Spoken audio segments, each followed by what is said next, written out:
tout le monde, salam alaikum les amis. Aujourd'hui on se retrouve pour une toute nouvelle vidéo, une histoire arrête. Et nous allons vous raconter le sujet qui s'intitule la colère. La colère. Au 3e étage de notre immeuble, une nouvelle famille vient de s'installer. Il y a le père, la mère et les 3 enfants. Dès leur arrivée, les voisins ont remarqué qu'il y avait beaucoup de bruit, ou plutôt beaucoup de cris.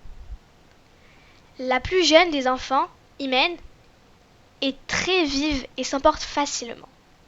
Aussi, la moindre chamaillerie entre le frère et les 2 sœurs finit bien souvent par des hurlements et une bonne fessée. Imen ne se contrôle jamais. Pourtant, elle n'est pas méchante. Elle est au contraire toute mignonne et souriante quand elle le veut. Mais un jour, Imen entra le visage défait, l'air mauvais, les yeux noirs de rage. Elle était, une fois de plus, en colère.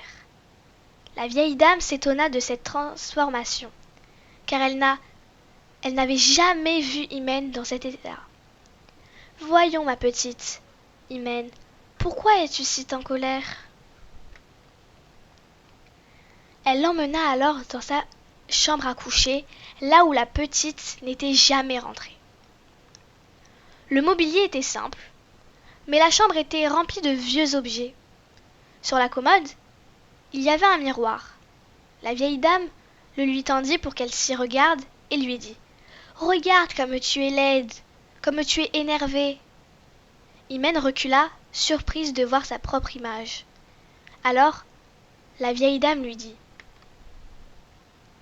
Abu Hwayr, qu'Allah soit satisfait de lui, a rapporté qu'un homme avait dit au prophète Mohammed, bénédiction et salut d'Allah sur lui. Donne-moi un bon conseil.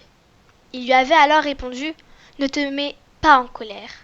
L'autre avait plusieurs fois répété la même demande et à chaque fois, il avait répondu, ne te mets pas en colère. Puis, la vieille dame ajouta une douce voix. Écoute notre prophète, ma petite. Tu es jolie, ne change pas ton visage. Ne te mets pas en colère. J'aime te voir venir chez moi, souriante et contente. Imen l'embrassa. Elle aimait la vieille dame, qui lui rappelait sa grand-mère. Elle lui promit alors de faire désormais des efforts pour ne plus se mettre en colère.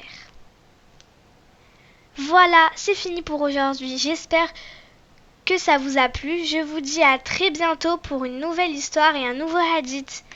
N'hésitez pas à vous abonner et à mettre un like à notre chaîne. Merci, salam!